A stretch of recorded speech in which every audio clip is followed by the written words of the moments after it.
Cette petite chaîne de télévision est devenue la voix de la révolution.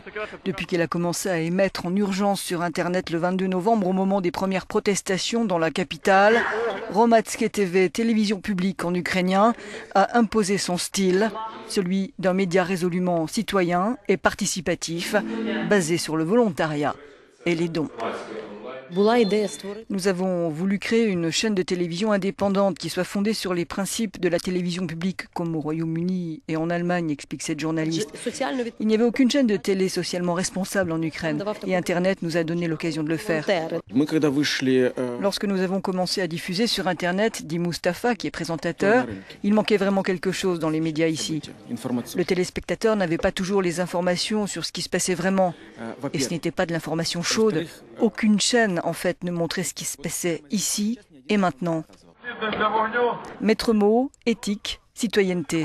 Très vite, Hromadske TV est devenue la première chaîne web du pays, suivant 24 heures sur 24 en direct les événements Place Maïdan. On a eu plus d'1 demi-million de téléspectateurs la nuit où la police anti-émeute a dispersé une manifestation la première fois, dit Mustafa. Et de plus en plus, jusqu'au paroxysme tragique de la révolte.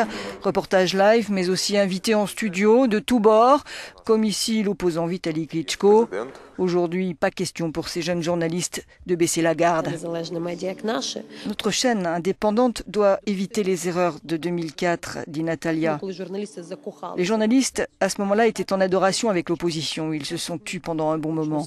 Nous devons rester critiques vis-à-vis du nouveau gouvernement. Nous sommes l'outil qui doit représenter les gens, mettre les autorités face à leurs responsabilités. Le gouvernement ukrainien, par intérim, a proposé à Hromadske TV de diffuser désormais ses programmes sur le réseau télévisé national 6 heures par jour. Pour la représentante de Reporters sans frontières en Ukraine ici, un acquis considérable.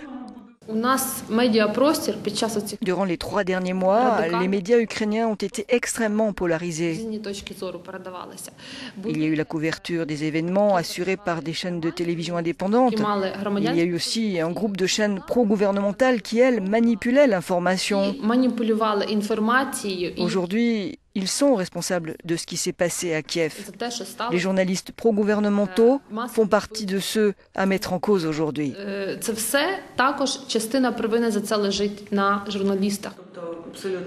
Un pluralisme dans les médias qui ouvre de toute façon une nouvelle ère dans une Ukraine plus que jamais à la croisée des chemins.